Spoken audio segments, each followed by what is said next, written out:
Welcome to B&C Car Reviews channel. No public charger, no problem. Some EV enthusiasts let strangers juice up at their house. One notable entry described itself as the What Family Poodle Farm and Insane Asylum. The What place, yes, really, stands out on the PlugShare list, one of several unexpected private residences among the app's location and status reviews of public EV chargers. To find out who was inviting total strangers to their garage and why, photographer Michael Samari and I nabbed the key fob to an electric car we figured wouldn't be too unwelcome in any driveway, a BMW i4 M50, and charted a course along the west coast of Michigan, marking our stops based on PlugShare's little blue house icons.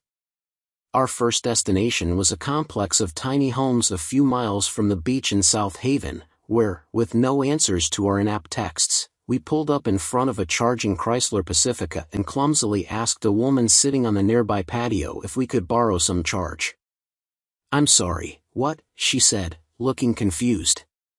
"Can we plug into your charging station? You're listed on the PlugShare map."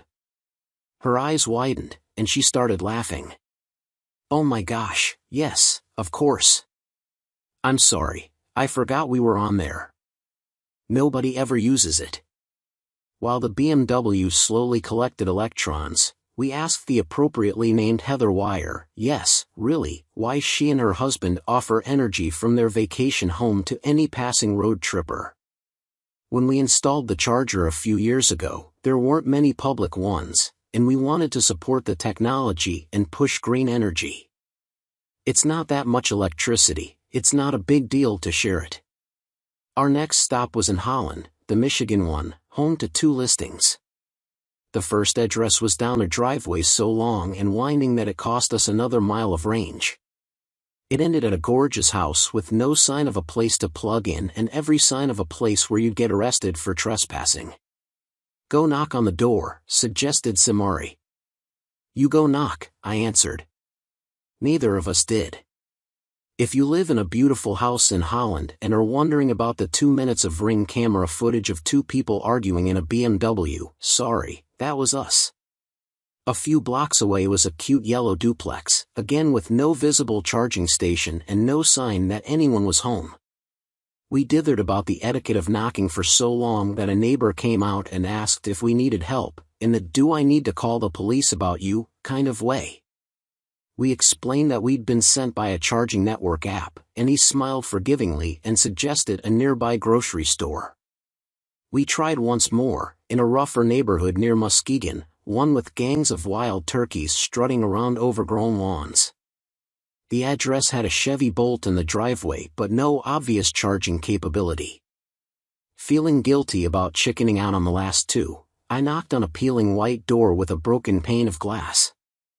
No answer, and I was glad. We gave up and used some of our remaining 40 miles to get to a public charge point unit. Both plugs were in use, one by a Volkswagen ID.4, the other a Polestar. The Polestar driver showed up a few minutes later, and we claimed the open slot just before a Hyundai Kona Electric and a Ford Mustang Mach-E joined the parking lot party.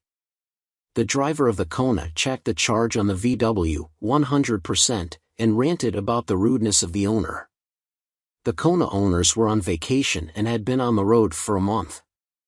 They said that while charging was never a big problem, there were occasionally inconveniences like the inconsiderate VW owner.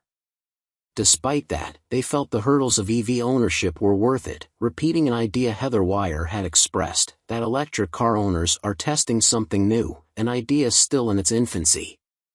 The next morning I had several messages.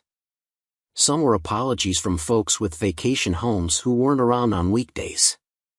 Several were from people who said they no longer had an EV or had moved and didn't remember they were on the app. Two offered their electricity. The first was down a gravel road running the peninsula of Arcadia Lake. I battled spiders on the charging cord while Samari enjoyed the view. Later I spoke to the owner, Paul Warnick. Like the Wires, Warnick is an early adopter of electrified vehicles, buying first a Volt and then a Bolt.